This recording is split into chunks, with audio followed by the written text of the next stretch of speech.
Okay, hi. This theme was very difficult for me because the gifts that keep on giving are really the big things, like your education. My education keeps giving me again and again and again, and there's so many points where I could say, first day of kindergarten did it, okay? That test in 6th grade where I wrote that one of the things in astronomy was grammar rays. That keeps giving. And, of course, college and graduate school, they keep giving in many different ways, being taken to museums. But I wanted to see if I could make it the very prosaic kind of thing, where approach it from the angle of the commercialism, where we all want all these wonderful gifts that are under the Christmas tree. So this is a little story, not about a gift that was under the Christmas tree, but a gift that I was given. And so my Girl Scout troop, when I was in 7th grade, was going to take a Saturday to walk up to the local town park. Massachusetts, every town has its own town forest or town park. And we were going to walk up there, and then we were going to eat our lunches, and then we would walk back. Well, I was particularly excited about this because not only was it a great walk in a beautiful forest, but the day before, I had gone to the local, we didn't call it a convenience store then, it was a little local grocery, and I had bought some funny bones. And for once, I was going to have a dessert in my lunch, because my mother never gave me desserts in my lunches, because I had bought the dessert myself. So I was really into this. So the day comes, and we're walking up, and I'm having a great time talking to my friend Marianne as we're all marching up to the town forest, which is next to the fire department. And we go in there, another walk in through the forest to where we all settle down, and we take out our lunches and we eat them. And then comes the crowning moment, dessert time.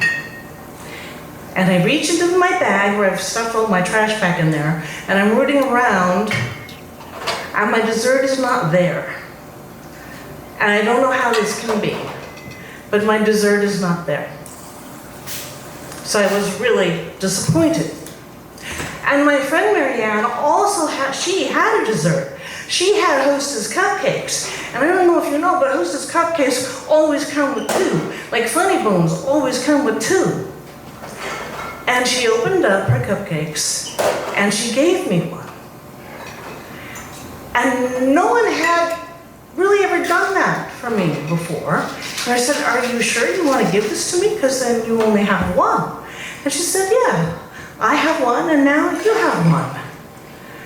And so I had this cupcake, but with this amazing sense of, to me, this was a wonderful offer of generosity that I had never received before. And so when I went home, and later on my father went home, I was asking the family, what happened to my Funny Bones? And my father said, "Oh, I found that in the refrigerator, and I ate it." Now, my father was sometimes a wonderful father, but he had a little rhyme he'd like to say about my sister, and you might have heard it. There was a little girl who had a little curl right in the middle of her forehead, and when she was good, she was very, very good, and when she was bad, he inserted my sister's name. The same could be said of my father.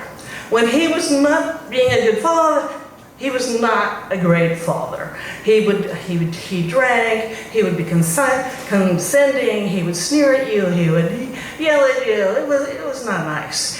And one of his faults was that the house was his.